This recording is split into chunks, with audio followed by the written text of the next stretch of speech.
راديو داندياكا وبي سبب بيا يا لمي تنتو خدتو سيمبانا يا لمي تنتو خدتو سيمبانا أنا سيمالي الوليف أنا وليف نهنا Egaa kabajamtoota fi dhaggeeffattoota hordoftoota raadiyoo daandii haqaa jilli gama hammarreessatti imalee ture maal argee maal dhaamu kan jedhu qophii kutaa tokkoffaa qabannee dhiyaannee jira. Sheek Muhammad Badhaasoo imaama masjid Alikee magaalaa Shaashamannee, Sheek Muhammad Saanii imaama masjid Oomoon Addaa, akkasumas Ustaas Haydar Kadirii fi obbo Mustafaan dhaamsa qabu. Egaa waan akkaan nama madeessu, waan akkaan nama rifachiisu dhimmichi akka miidiyaa kanaan dhaga'amaa jiru osoo hin ta'in kanaa ol akka ta'edha kan nutti himan. hedduu waan keessa nama madeessudha. Meega turtii isaa wajjin taasifne akka armaan gaditti wal faana qindeessinee isiniif dhiyeessina. Turtiin keessan nu faana haa ta'u. Assalaamu alaykum warahmatullahi wabarakatuh Ustaazuna. Waalaikum salaam warahmatullahi wabarakatuh. Akkam jirtan nageenyi badhaadha fayyuma Ustaaz? Nagaa jirtu akkam fayyumaami? Alhamdulillahi rabbil alamin nageenyi badhaadha fayyaa jirtanii? Alhamdulillah sin akkam nagumaami? Naga fayya raadiyoo daandii haqaa bilbilaa Hamza Boorana jedhama. Ustaaz akkam nagaa? Maashaallah Boorana akkam nagumaami fayyuma? Fayya alhamdulillah. Sheek Muhammad Badhaasoo tiimi? Sheek Muhammad Badhaasoo. Maashaallah imaama masjid al-Hikam. Masjid al-Hikam Shaashamannee. Baga nagaan galtan imala gara hammarreessatti jiila magaalaa Shaashamannee godina Arsii lixaarraa taasisee irraa akka taatan dhageenyee turre. Baga nagaan deewitanii nagaan galtan gaa? Amiin galatooma barakaataa jiraadha. Umriin keessan nuuf haa dheeratu Ustaas gaa. Sagantaa keenya guyyaa har'aa irratti imalli keessan akkam ture? Maal argitan hammarreessatti maal argitan? Maal ilaaluu deemtan? Waan argitan san irraa ammoo mee maal hubattanii uummata keenyaafillee maal dhaamtan? waan jedhu isin gaafatuuf bilbille. Jazaakumullahu khairan. Maashaallah garuu hammarreessa deemnee baay'ee waggaa agarre. Tole. Jalqaba deemsa deemnirraa Shaashamannee irraa injikaanee jaalalaa fi waliigaltee tokkummaa uummata Oromoo fedhii jaalala tokkummaa qabu fi simannaa adda addaa Shaashamannee irraa eegallee hanga hammarreessaa geennutti maalumaan dhiyeessine haga achiitti. Tole. adeemsa nuti deemsan hubatee karatti simataa reebbataa na dhufuun jedhaa nu taqabbalee ummanni hanga achi ogeessi hanga achi geenne jennis ummata keenya rakkoon irra gahe kaashii irra xaxamee miidhamni irra gahe sanis irra dhaabbannee simannaan nuuf godhame ka ijoollee daa'imman isaanii ilmoolee isaanii jala naqasanii ta'an daa'imman isaanii tokkummaa jetti bakka inni gammachuu isa duraa gammachuun guddoon nutti dhagaamte daa'imman sun hunda bakkuma geennetti iddoo hedduu ilaalle bakka ilaalle hunda tokkummaa jedhaatiin nu keebaltiin sun nu gammachiise. Tole. Garuu isaan miidhambillee isaan irra bahu aguma ta'es dharaa fi shiira nurratti xaxamee ummata kanarratti gahee har'a wanni kun dalagames ta'uu injifannoo ta'uutti nuuf mul'ate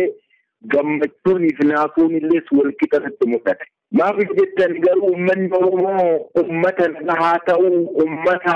sabaaf sablammii baadhatu ta'uu uummata yoo miidhames miidhama ofii qiinnatuu danda'u ta'uu ummata ammas walii dhagahu ta'ee yeroo warri isa miidhe wajjiin nyaannee dhugnee magaalaa hunda keessatti nu wajjiin ummanni qaama miidhaa kan nurratti geesse waliin ummanni Oromoo jiraataa hawaasni isaa kan akkanatti miidhamee irra dhaabbatee namni tokko diinummaanu battala san dhaqee argee ummata daa'imman ilmoolee mana horsiisa lukkuu kan fakkaatu yoo seenanii jedhan akkaataan isaan itti ijoollee darbinee ummata buqqeessanii ilaalutti yeroo seennu uummanni simannaa cimaa nu godhaaf turanii hanga itti seennee jenne iddoo hedduutti wanna nu gammachiisurraa yeroo simannaa nuuf godhan daa'imman tokkummaa ja'a tokkummaa faarsaa bakkuma dhageenye hundarrattu bakkuma zayyarree hundarrattu laafi tokkummaa jedhamu garuu guddee nu gammachiise. Ammas karaan biraa wanni isarraa gammanni maali jennaan miidhamni guddaanis ummata kanarra ga'us ummanni keenya jaalalaa fi walitti dhiyeennaa fi waliin dhaabatu yeroo rakkoo wal dhaqqabu akka ummanni keenya waliin ta'u arguu keenya gammachuu dhaloota keenya hanga waggaa dhalannee argine keessaa isa tokko jenneet illaa itti gammannaa. Karaa biraa miidhamni uummata kanaa garuu dhaabbatanii ilaalanii hin dhufani. Namni lachiisan dhagee jedhe ka horsiisa lukkuu namni seenee arge ni beeka. Isa sanfaa horsiisa lukkuu waan seente si fakkaata beektaa waan nama naasisurraa waan garaa nama nyaaturraa nama achi dhaabbatee ijoollee kana laaluu dadhee namoota kanneen laaluu dadhabee dhaabbatee tumu gubbamaa garagaletti jira. Kanaaf miidhamni kun garuu akka miidhamaattis yoo ta'u gammachuun itti dhagahamurraa uummanni Oromoo kun uummata garaaf ta'u uummata miidhamnis irra yoo gahee jedhu haluu gaafatuudhaaf hin jarjarre ta'uu uummanni keessumaanuu zamana kana uummanni keenya qaroominaan jaarraa 20 nama kamiyyuu dursuu yeroo qaamoleen adda addaa nama keenya miidhanii numa wajjin jiraatanii walumaan jiraanne haa jennu obsaa hin tuqinaa nu nama hin tuqnu aadaan keenya nama hin tuqu aadaan keenya kabaja hin kabajina hanin obsina haga dhumaan obsina jedhee uummanni keenya akkanatti uduu miidhamni hagana gahu miidhamni akkana nama gochisu kun uduu jiru obsanii akkanatti dabarsuunii fi waan haganaa keessa dhufuun guddisee nu boonsa injifannoo guddoo argatu keenya ta'uu irra geennee gammachuun guddaa wayiin itti dhagahamaa deemsa deemne irraa wanni irraa gammannu guddaan uummanni keenya guddisee akka fagaate ta'uu argina. Miidhama hagana gahu guddaa ka addunyaa keessatti ajaa'iba addunyaa keessatti hin dalagamne akka hin jenne dalagamee illee yoo jiraate keenya kun adda baandiraa takka jalatti biyya takka jalatti bulchiinsa takka jalatti miidhamni hagana gahu kun nurra gahuun kun garuu ajaa'iba jenneetti ilaallaa uummanni keenya obsa guddaa qaba. Obsa kana ammallee dhaamsu akkanumaan akka itti fuufnee jennu addunyaanis nu haa beektu nama nyaataa nu fakkeessanii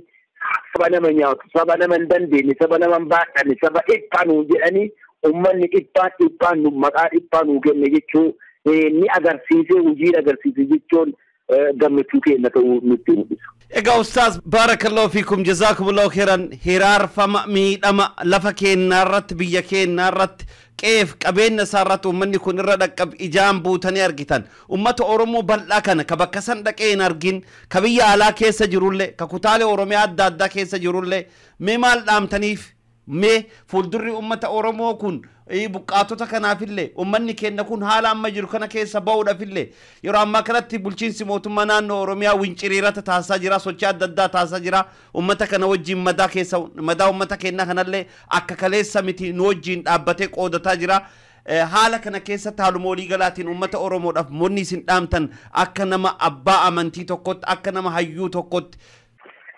Galatooma duraan dursee mootummaa naannoo Oromiyaa haala mijeessee akka uummanni keenya wal baratee wal argee walii mararfatee wal dhaqqabu haala mijeessuun kun gammachuu guddatti nutti dhaga'ama ni galatoomfanna. Uummanni keenyas keessaaf alatti illee afaan tokko taanee rakkina keessaa ba'uu qabna. Ilaalchi keenyaa fi yaadni keenya garagaras ta'u rakkina uummata keenyaa irratti yoo kanarratti waliin dhaqqabne wanni irra wal dhaqqabnu hin jiru jedhee uummanni keenya sochii adda alaa keessaan godhaaru gammachuun guddaa wayii nutti dhagama. Ammas wanti hin dhaabnu uummanni keenya haganarra garancine akka itti fuufu akka waliigalteen kun nu cimsu waliigalteen kun fuuldurri isaa ifa ta'u bariisaa ta'u gara injifannoo ta'u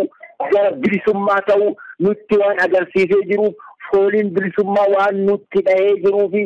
akka nuu jabaattan akka jabaannu waldhabaa fi rakkina jidduu keenya jirtuu fi amma garaagarummaa jidduu keenya jirtu ta keessatti argamtu hundeesii hir'isuu akka itti yaadnu keenya adeemsi keenyaa fi yaadni keenya hundi isaatu fuuldura qofa akka laallu akka of jala hin laalle of jala yoo laalanii gufuun nama dhayaa fuuldura laallee dheereffageeffannee laallee akka gara waan yaadnuutii fi kallattii gara deemuu kana akka itti baanu ummata keenya kan keessaatiif kallattii illee dhaamsa yoo dabarsu ummata keenya kan sabaaf sablammiin nu wajjin jirullee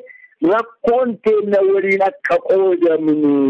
rakkoon teenna rakkoo isaanii ta'u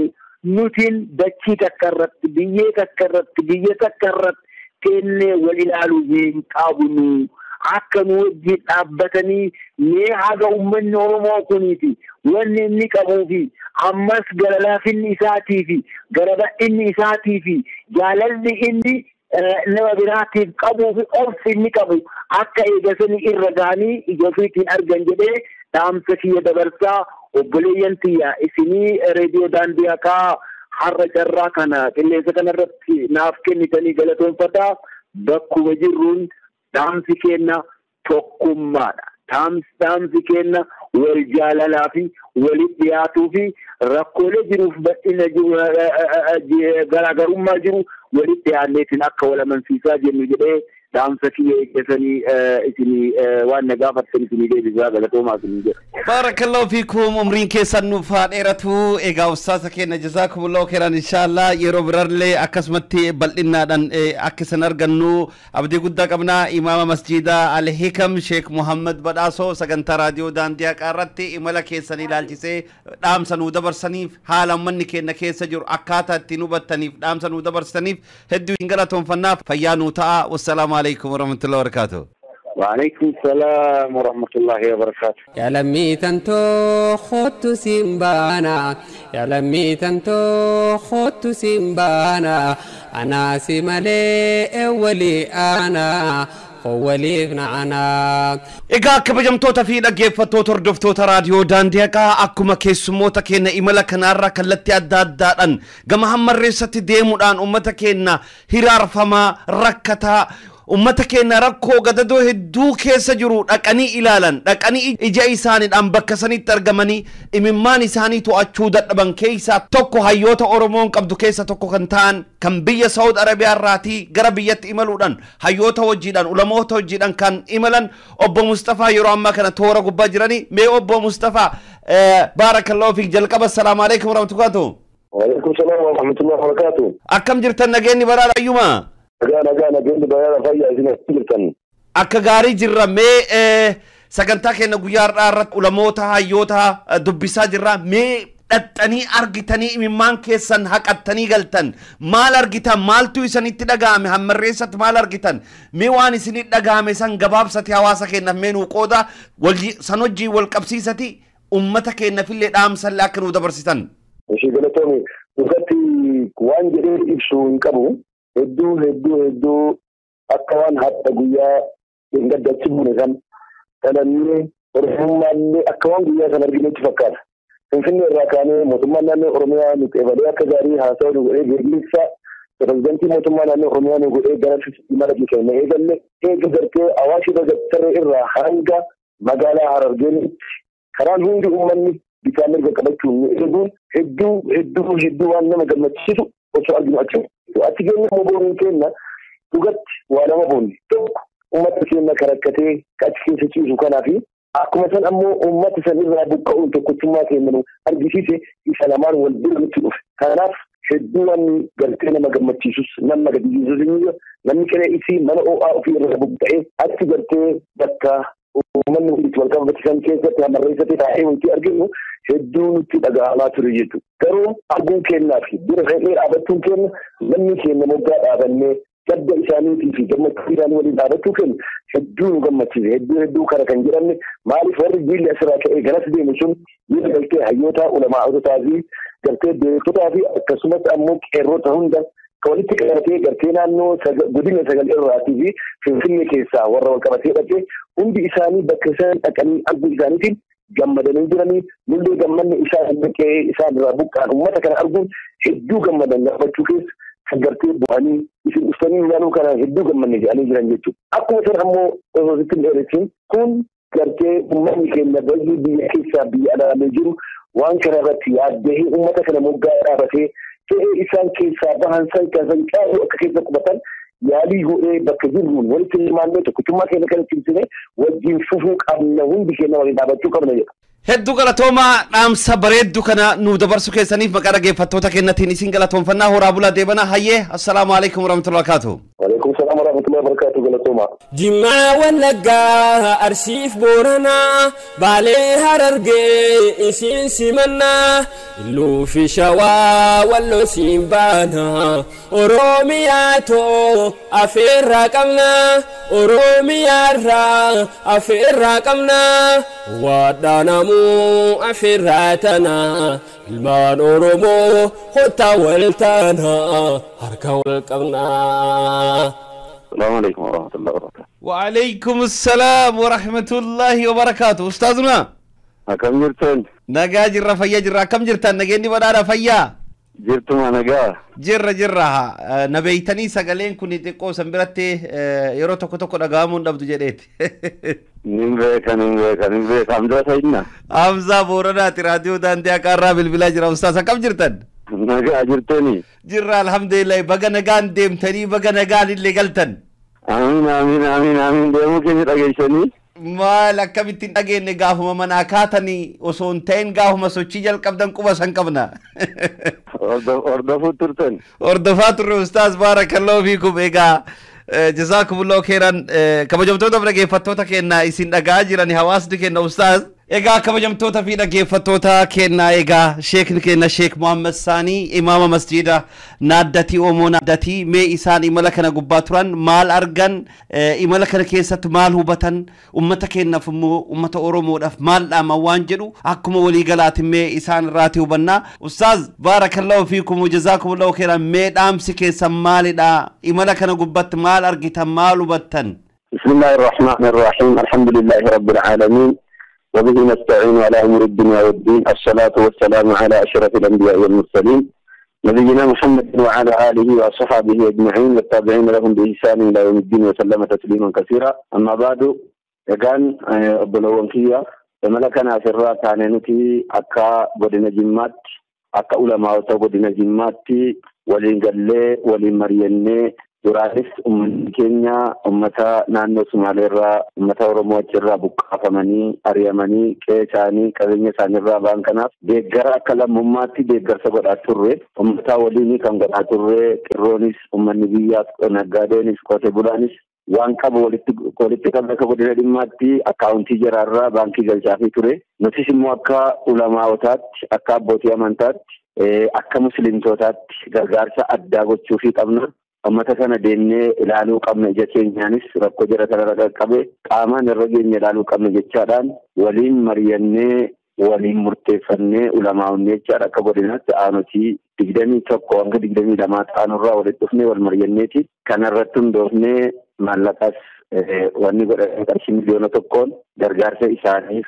wanta isaanii gargaarsa ta'u midhaan wanta akka daqiiqii zayitii akka makroonaa paastaa kana binne qarshii miliyoona 2 immoo deebinee baankii isinii galchina hanga miliyoona 3 nuti akka abbootii amantaatiif akka ulamaa akka muslimaatti gargaarsa addaa ummata kanaaf ni goona jechaa irratti walii gallee miliyoona 1 amma wayin binne geessineef miliyoonni 2 ganaa baankii irra isaanii galchina haala kanaan walii gallee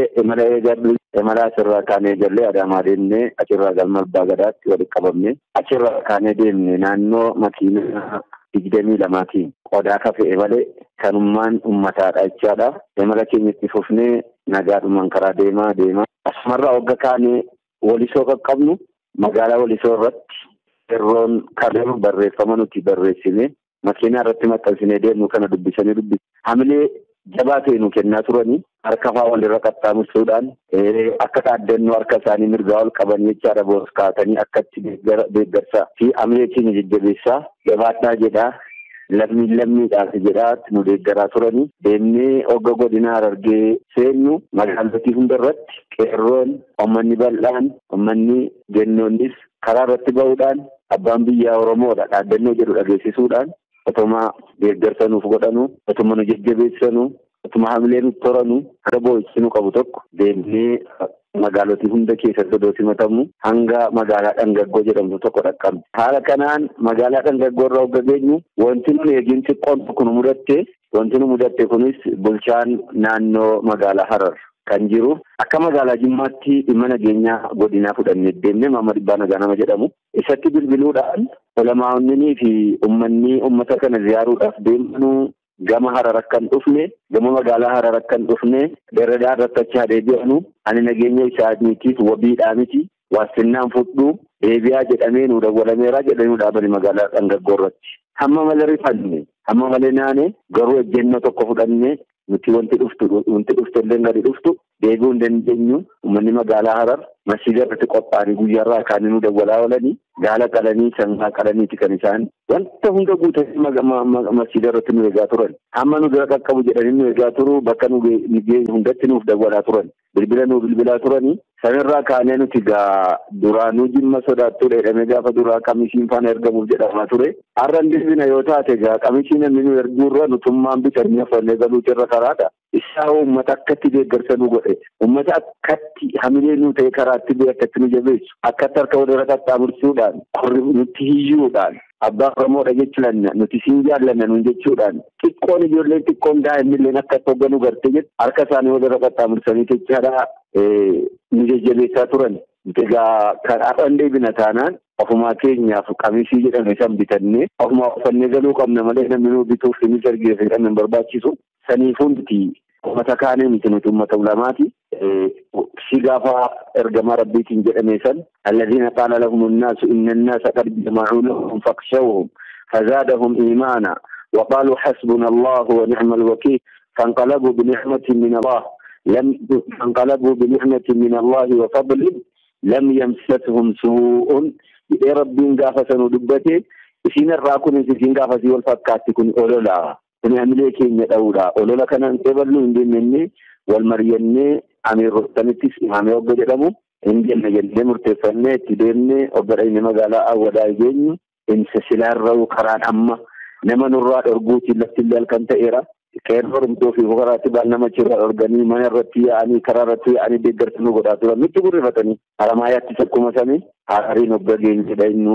haalli jedhatti nu eegaa jiranu akka jirratti ba'anii kalaan isaanii walitti qabamee dhiirri walitti qabamee jennoonni walitti qabamanii masjiidatti haala gaariidhaan saffiin dhaabbatanii nu simatanii waggama masjiida seennee boqadhaa nuun jedhanii waddaannee salaata salaannee haala gaariidhaan iraanee jedhamu dhiyeessan foon ruuzni daabboon biddeenni xaafitaa jedhamu kun wanta tokko nafne egaa wanta hunda haala gaariidhaan wanta dhuganu bishaan bira guutanii alaan bitanii makiinaan Isuuzuun jiru hundi firaashii bakka jiru fe'ee fide birdilibsii uffata qorraa kana gurguddaa sana bakka jiru bittaaniyaa kana bitee fide battaaniyaa bakka jiru bitanii fidanii guura firaashiin irra ciisan tokko wal ga'e uffannaa kan uffatan tokko wal ga'e haala sanaan du'aa kadhataa daawaa godhaa jarri siraa tokko daawaa godhaa ulamaan keenya daawaa godhaa du'aa kadhataan gagaa 7-8 illee rafin turame san booda haala gaariidhaan bullee simannaa imeeji simannaa takka yaadin akka jedhatti qophaa'ee nu eege tokkummaa bolummaa amilee guddaa nu ta'anii ranurraa hafeef hanga seenaamu tokko nu wajjin bulanii makiinaa meeqaan immoo ganama ammarreessa bakka jedhamtu bakka uummanni bakka ta'e ari'ame qabeenya isaarraa buqqaafame walitti qabamee jiru sana nu geessanii bakka sana hin seennee warri Harar magaalaa Harar makiinaa hedduudhaan dhufanii nu wajji seenanii uummanni egaa kumaatamaan kan lakkaa'amu wajjin walitti qabame uummata akkati egaa lafarratti akka nama kanniisa gaagura keessa lafarratti gadi dhadha'e gadi facaase kan lafarra faca'ee jiru daa'ima rakkoon keenya illee namoota dhaqee argirraa namni imimmaan ofii qabachuu danda'e jiru hamma namni kufuudhaa deemnaan fa'aa wal qabu tokko jechaadha boo'ee rifate hamma jarri deebisanii nu obsisiisanu fa'aa jennoonni isaanii ol kaanii obsaa nuti baroo jirraan garuu jedhan wallaahi imimmaan akkas bu'aa hin beeku anumti qabataa kiyyaatti ammumaa hogga yaadadhu wallaahi hanga imimmaan na qaba ammumaa hogga yaadadhu ijoollee daa'ima wal guutti ijoollee dhibbaa kuma lakkaa'amtu kana harka wal qabdee yaa ilmaan Oromoo jettee addannoo nutti dhageessisanii inni isaan danda'e ol ka'ee nu laallee bakka ciisu akkuma ciisee aguggatee ciisetti hafe inni kaan ol ka'ee dhaabatee nu wajjin boo'aa akkasitti manni kun bal'aa guddaa isaati manni kun kan warra mallas illee jedhama haqiiqaa isaan beekanii faabrikaa walitti dhaabuudhaaf hojjetteedhama mana gurguddaadhama bal'aa lafar manichi garuu kanuma faabrikaati girgiddaan isaas qorqorroota faabrikaadhaaf akka laameeraa rukutamudha gubbaan isaas akkasii bal'aa hanganan jedhamu tokkichi isaa nama kuma mana qabataan nama galu kanarra akkuma nama gadi naqee gannam waa girdoo jidduudhaan qabu gama daariidhaa gaariitti mul'ata wantu jidduun jiru girgiddaan tokko jidduun jiru wanni tokko jidduu dhaabbateen jiru kanuma irratti manni kun gannammee achitti kan ijoolleen mataan irratti luuncee haaphate kana kan nama sodaachisu kan dhukkubsattee jirtu kaan kan abbaan irraa du'e kaan kanaas irraa duute yataama akkasitti kaan abbaa dhabde kaan haadha dhabde kaan haadhaaf abbaa wajjin jiraatti uummanni kun kan ilmaan irraa yookiin abbaa manaa ofii dhabde haadha manaa abbaa manaa dhabde abbaa manaa haadha manaa dhabe kan ilmoo dhaban achitti bakka sanitti irraa gogorra'an kan hunda arginee boonyee achi baanee kan lammaffaa tokkotu jira. Lammaffaa sanitti dhaynee seenneen ilaalle isa kana keessa saaluma sanaan jira manni bakka boonyee mataan nu buwwaafataa guyyaa guutuu oole ifnee achi baanee mana tokko haakimeedha jedhanii xiqqoon tokko achuma keessa obboleettii tokko tachiirti dhagnee ishii gaafanne ishiin kun namni 12 gudeedanii abbaa manaa kiyyaa ofumaaf hin gaafadhe sagaleetti illee waraabeetiin jira idiyoodhaa wajjinii abbaa manaa kooti fuulduree kiyyatti billaadhaan gorra'anii ijoollee lama waliin qabnaa ijoollee lamaan san keessaa tokko ammas irratti ajjeesanii akkana waallee akka lafarratti gatamtu godhanii ana namni 12 taraan darbe na gudeedee ka'eetti qaama masaalaa kana keessa billaan immoo na tarsaasanii harma kiyyarra kun akkatti immoo harmarra immoo akkas damuran jetteeti irraa daafuudhanii nuti irraa fuunee ilaaluu bisuusi jennoo taanuttoonni jedhe malee akkanumatti irra keessaa nutti agarsiifte harmasiis kuma asirra namuran jetti qaama saalaa kana namni 12 natti taphatee ka'eetti qaama saalaa kanarra akkatti na tarsaasan jetti egaa kana hunda arginee boonyee dadhabnee haakima gurbaa achirratti immoo jara akka mubaatiisatti ergamas dhufee jedha isa kana gaafannee nama jarri kasala diimessanii duuda isaarratti naqanii tortorsanii nutti dhufe jedha kan arraba muran nutti dhufe jedha kan rasaasaan bakka meeqaa dhaame namni wanni nutti dhufin jedha hin jiru jedha namni bicootii maatii fi fira qabu as keessaa kan akkaan fidhame fuudhanii maatiin hospitaala adda addaatti yaalaa jiran malee warri nuti asitti gargaarsa duraa godhaafii turre dhufanii maatiin nu fudhatan hangana jennee himuu nagarruu himuuf illee hin danda'u. Kana booda ofumaaf fayyaan taanatti fakkaatu nun jedhe doktorichi haala kanaan kan hunda jenne kaanessan booda ulamaan walitti qabamee uummanni walitti qabamee daawaan godhamee du'aa'iin kadhatamee eebba guddaan godhamee uummanni achirratti wal ga'ee boo'ee sinii hojii jirraa abshiraa dachii keessan biyya keessan qabeenya keessan irraa ari'amtanii immoo hanga guyyaa dhumaatti hangasin akka keenya mana ho'aatti galtanii akka keenya qabeenya keessan nyaattanii akka nuti ilmaan keenya guddifattaa jirrutti ilmaan keessan kana keessaa hidhanii guddifattanutti nuti cinaa jirra. Haala sanaan amree guddaadhaan nutti illee amree nutti horamee nummaanuu qeerroo ta'aa jirraa jennee amma jakkimu tokko guddaatti jeenyu haala uummanni sun itti jiruu fi wanta qalbii namaa gubu inni miidiyaadhaan jarri daddabarsanuuf haalli uummanni achitti jiru waliin argu haala tokko miti walirraa adda wanta achi jiru sun wanta garaa nama bobeessuudha wanta nama honnachiisu wayiiti. Akka miidiyaa dalaatti isin dabarsu kana osoo hin ta'in namni nama ta'ee misqaala garraarraa manni qalbii isaa keessa jiru jara sana keessaa imimmaan isaan boosin achirraan ba'a jedhee eeganii dandeessee of hin qabdu nofsitu hogga akkasitti haala jarri akkuma namaa miqii wayii lafarra gadi nammanii itti argataman achi ta'an haala sanaan achirraa gara eebbisnee walibbisnee baanee imala keenya kan lammaffaa achirraa ichaadhaa magaalaa Hararirraa yookiin bakka Amarreessa jedhamtu sanirraa jara kanaan nagaatti jenneenii itti fufnee ammas lammaffaa gara Dirreedhaadhaa deemnee achis mooraa jaraatu jira kan jarritti ari'amanii walii qabamanii jiranu isaaniitis gargaarsi qoodamee achitti fe'amee deemeera midhaanii isaan bira deemnee jarri immoo jara kana caalaa jechaadha ciminaan gadi ba'anii bicoosii namoonni naannoodhaa bubuqqee gurra cimina qabanatti fakkaata jarri gara Dirreedhaa kun bicoosii gidayina qabu sidatti nama qabeenya guddaarraa ari'aman fakkaatanii jara sanarra jarri kun bicuu fooyyaa qabanii haa ta'u gargaarsi amma jara Amarreessaa yookiin Hararii godhamu sun jara kanaan godhamu lafarra faayiciisanii simmintuma harkarra jechaadha firaashiin akka jara sanaa kennamee kennamnee fi gaafa duraa tarii bulchiinsa naannootti walitti bu'an jedhama obbo dhageenyu nyaanninis akka jara sanaaf geeffame hin jiru rakkina qabaatamu silatti warra cimina qabanu giddiidoo qabanudha. Dargaggu qeerroon jiraas jajjabaadhaa sirriitti tarree lamarra dhaabbatanii dhiirri jennoonni akkamitti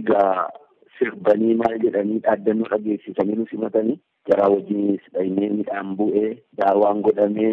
gammachuudhaan haala gaariidhaan simannaadha warri Dirreedhaa kan akka Shiyamiin Ibiroofaan ulamaata kaanii wajjin du'aataa wajjiniin achitti nu eeganii nu simatanii jaraa wajjiniin dargaan darbuu qabu hundi daddabarfamee daawaan godhamee du'aan kadhatamee gammachuudhaan jarrinis haala gaariidhaan salaanni geenyaan achumatti zuuris salaannee achirraa daawaan godhamee ergaa walii dabarsinee achirraa kaanee gara Dirreedhaadhaa qopheessinii qabna ulamaata jimmarraa dhuftaniif deemtanii qophee keenya isaan nyaattan jedhanii nama hedduu warra jimmaarraa dhufe qofa osoo hin ta'in warra duuka jiru darasoota adda addaatiin duuka ka'an kana hunda irraa irratti fila gurguddaa lama irratti nyaata biifsee jedhamu haala sanaan qopheessisanii maallaqa guddaa irratti baatanii uummata kana hunda isaa keessummeessanii nyaachisanii obaasanii san booda adda ba'uu dandeenyee haala kana arginee haalli jiru kar tokko wanni nama gammachiisu jira kar tokkoon wanni qalbii namaa hamilee namaa ta'u wanti namummaadha namatti dhaga'amu obbolummaadha namatti dhaga'amu lammummaadha wanni namatti dhaga'ame nama bochiisu jira kar tokkoon immoo sababaa ulammaa'onni wal ziyaaru sababaa uummanni musliimaa tokko ta'u sababaa uummanni keenya walitti dhufee wal arguu sababaa kanaan jaalalli hanga jiru caalaa uumamuu wanta fuulleetti sila walirraa oduu qabnu qaama wal bira geenye wal arguuf tokkummaan hidhamee ijaarame kun sababaa kanaan wanta nuti itti gammannuuf waan guddaadha. Karaa biraatiin gibiraan jira kanarra qabsaan rakkoon jira kanarra ga'e garii daguugmuun jedhamu kun karaa tokko inni kun nama rifachiisaa haala kanaan achi dhaqnee deebine. Egaa Ustaaz Rabbiin isinirraa haa jaalatu imalli kun imala guddaadha waan hedduu argitanii jireenya uummanni keenya keessa jiru dhugumatti akka miidiyaan ibsamu osoo hin ta'in qaamayyoo dhaqanii ilaalan waan hedduu nama dhagaamu jira. Mee isin haala kana keessatti uummata keenya bal'aa biyya keessaaf biyya alatti jiruuf ka bakka san dhaqeen ilaaliniif akkasumas haala waliigalaatiin dhaamsiisin amma gulantaa uummanni Oromoo keessa jiru kana keessatti maal dhaamtan? Ani dhaamsa guddaa nama uummata keenyaaf qabu musliima isa ta'u kan biraallee ta'u musliimni akka musliimaatti Oromoon immoo akka Oromummaa isaatti lammii isaa akkatti bakkee irra gadi naqamee mirgi isaa dhiibame mootummaan biyya bulchaa yeroo ammaa jedhanu federaalistiidha biyyi kun jedhama. Mootummaan kun silaa mootummaan federaalaa jedhamu kun yeroo ammaa baay'isa guddaa baase birrii biliyoona lakkaa'amu maddabee biyya isaati lammii isaati uummatanii bulchuutu akkana ta'e bakkee irra jira haala mijeessuufiituu qabu.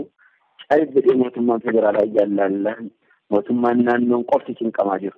Uummanni Oromoo qofti gargaaraa jira. Gargaarsa kana silaa akka mootummaa federaalaatti ergaan dabarfamee akka gargaaramu godhamee naannoleen jiran Itoophiyaa keessa jiran hundi isaanii jara kana deeggaruu qaban lammiidha waan ta'aniif. Biyya tokko taanee jirra. Federaalistii wanta jedhamuun bulaa jirra. Akka seeraatti maqaallee ta'u hojiirrillee ooluu baatu. Kanaaf dhiibbaan gama kanaan jiruuf loogiin gara kanaan jiru badaa ulfaataadha waan ta'eef uummanni keenya uummanni Oromoo tokko ta'ee lammii isaa miidhamaa jiru kanaaf bakka jiru waan qabuun gargaarsaan cinaa dhaabbachuu qaba. Uummanni Oromoo uummanni musliimaa jiranullee tokkummaa isaanii hanga durii jaara cimsatanii tokko ta'anii diina uummata Oromoo qalu diina uummata Oromoo fixu kana diina uummata keenya miidhaa jiru kana ofirraa dhiibuun mirga ofii kabachiifachuun yeroo sagaleen tokko ta'ee walii galanii tokkummaadhaan itti deemanii tokkummaa ofii cimsatanii deemanuu tokkummaatu barbaadama yeroo kana lammii miidhame kanaaf immoo gargaarsa walitti dhaabbataa ta'e inni lammiin biyya alaa jirus inni biyya keessa jirus biyya tokko lama deeggara jara kan biraa galuutu hin ta'in hanga jarri kun bakka argatanii hanga jarri kun mana argatanii bootaa isaaniitti deebi'anutti uummanni keenya hundi isaatu jechaadha. Musliimni akka musliimummaa akka obbolummaa isaatti uummanni kun uummata musliimaa qofa akka jiranu Oromoonis akka Oromummaa isaatti uummata kanaaf deeggarsa godhuu qaba. Deeggarsa walitti dhaabbataa ta'e tokkummaa ofii immoo cimsatee dhiibbaa jiru kanaaf hacuuccaa jiru kana qixaa wal ilaalamuu dhabame kanas uummanni keenya hubachuu qaba. Isa kana hubatee mootummaa yeroo ammaadhaa uummataaf iyyaa jiru kana mootummaa naannoo Oromiyaa yeroo ammaa jiru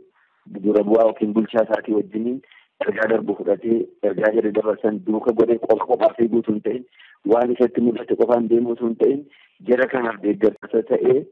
itti deemee uummata kana bakka itti horuu qabaadha. Ganan dhaamu uummata keenyaa bal'inaan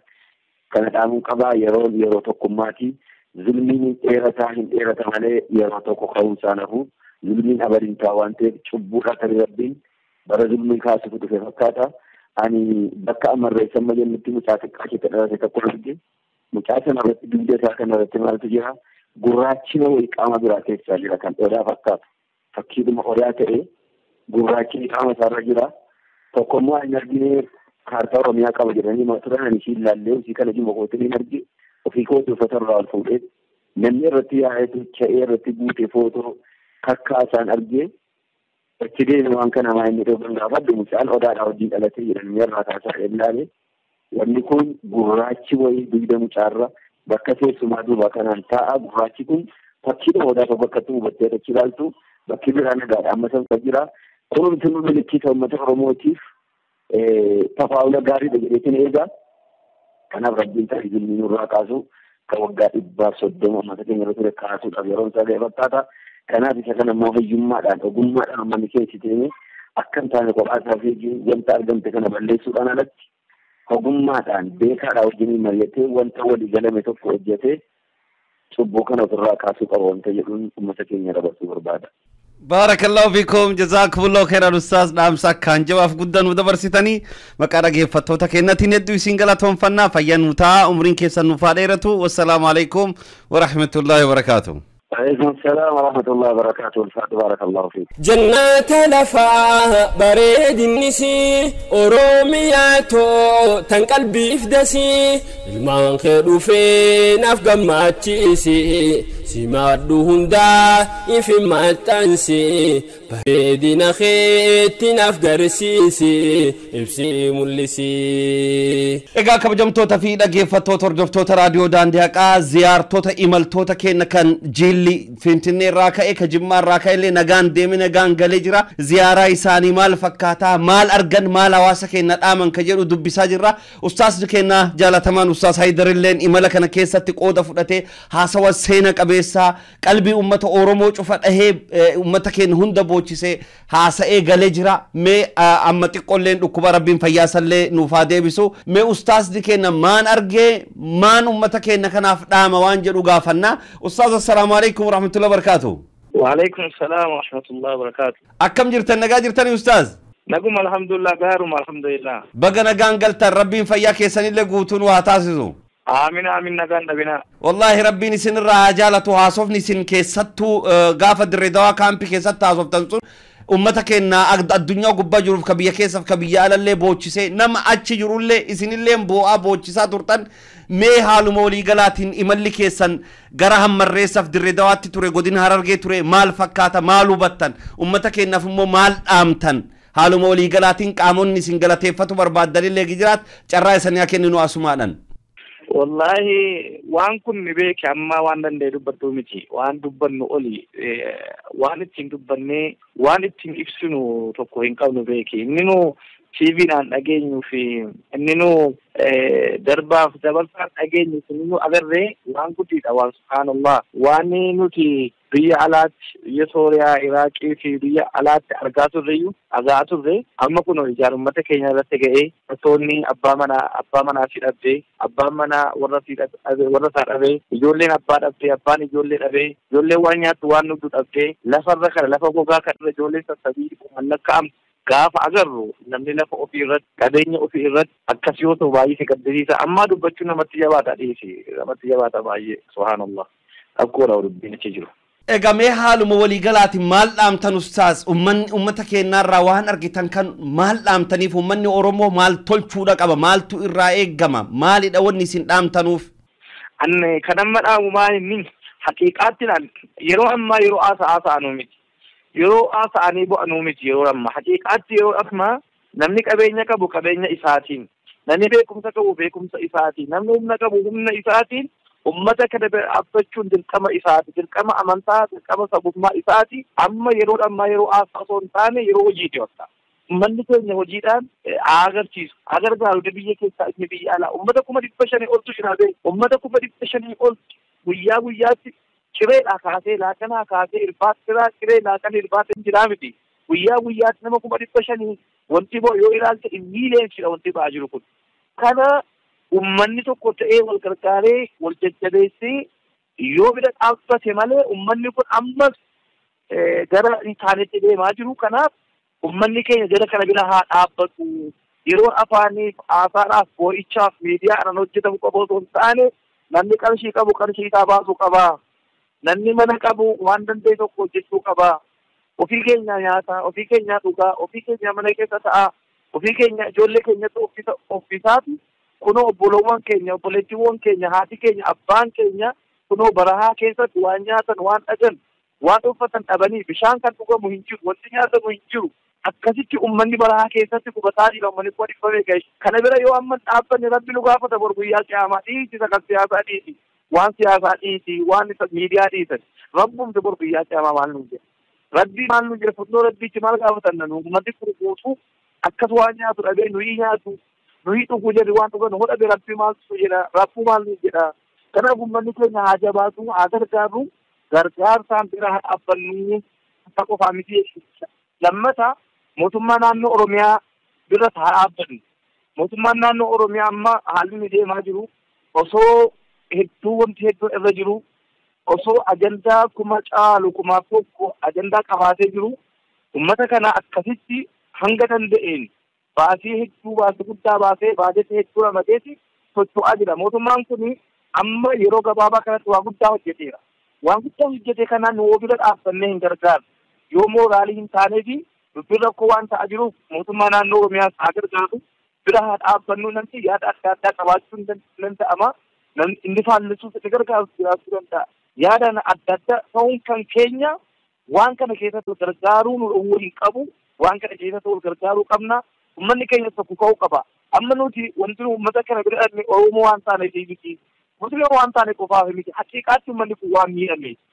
ummata kana hunda immoo bira immoo namni Musliima haa ta'u Kiristaana haa ta'u Waaqeffata haa ta'u Oromoo haa ta'u Amaara haa ta'u kabiraallee bira dhaabbatee gargaaruu qaba nama kana gargaaruudhaaf nama ta'uudha malee kan barbaachisu Oromoo ta'uu hin barbaachisu Musliima ta'uu hin barbaachisu nama waan dhuguu dhabee waan nyaatu dhabee akkasitti balaa keessatti aduudhaan qaxamaa jiru kan gargaaruudhaaf haqiiqaatti nama ta'uudha kan barbaachisu nabiyyiin keenya alayhi salaatu wassalaam dubartiin tokko sababa bishaan saree bishaan obaasuudhaan akka isin jannata galte nabiyyiin keenya dubbatan saree dheebote bishaan obaastee jannata galte nama kuma dhibba meeqa nama dheebote kana yommuu bishaan obaasne akkamitti rabbi mindaa keenya nuu kaffala yoo uffata itti uffifne akkamittiin nuu kaffala kanaaf ummata kana bira haa dhaabbannu yeroo aasuun nu osoo hin taane yeroo hojiitii gara hojiitti haa deemnu haa dalagnu haa jabaannu jechuu barbaada ergaa ummata keenya kan dabarsu barbaada. Jazakumullahu khairan barakallahu fiikum ustaaza keenya rabbiin fayyaa keessanillee guutuu nu taasisu ulfaadhaa umrii dheeradhaa sagantaa kanarratti argamtanii hawaasa keenya fi dhaamsa nu dabarsu keessaniif hedduu isin galatoomfannaa wassalaamu alaikum warahmatullahi wabarakatuh. Wa alaikum assalam. برنما قمتي بالفياتني برنما دبرتي بلو فلتني لنسهين دبا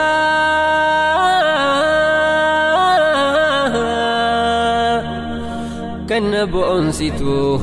أنيش به ينقبا kabajamtoota fi dhaggeeffattoota hordoftoota raadiyoo daandii haqaa hedduun keessan akka gaddi guddaan isinitti dhagahame dhaamsa ustaazaa kennallee irraatillee akka gammaddaniif akka gadditanillee abdii guddaa qabna egaa ammaan boodallee hojiin gurguddaan nurraa eegama warra hojii jaba hojjetee ummata keenya buqqa'ee kana qubsiisu rabbi nu haa taasisu warra diinota argitee harmee keenya argitee harmarraa muree akkasitti argitee gudeede inna lillahi wa inna ilayhi raaji'uun gudeedu qofaa miti qaama saalaa isaanii ciranii bari لا حول ولا قوة إلا بالله العظيم ورا همين كنا نتدلق كان نو أكساني أرجتي إسام فكنا كنا نو فينتهنو نو أرجتي أمني ورمو دون أكمنا عادك أبنا صفو بينا كليس اللي أرجتي أمة سبوتا يدوف كيسة تقبسيسني والجنجرات هاتوري أما اللي أرجتي همين نيساني سن نورة أرجتي نيباو سونومين أمتا كنا كنا ميدا ميكان المان أبا ملي المان هانا ملي راست تفتي يتامة تاتكان جباني أرجتي قبسيس نورة إيجما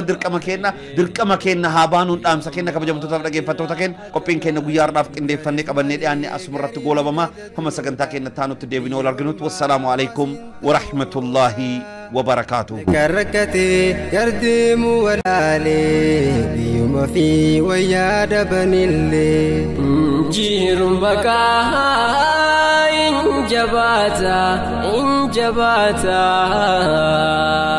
بيته يا هرمي بيا بدأت إلى علمي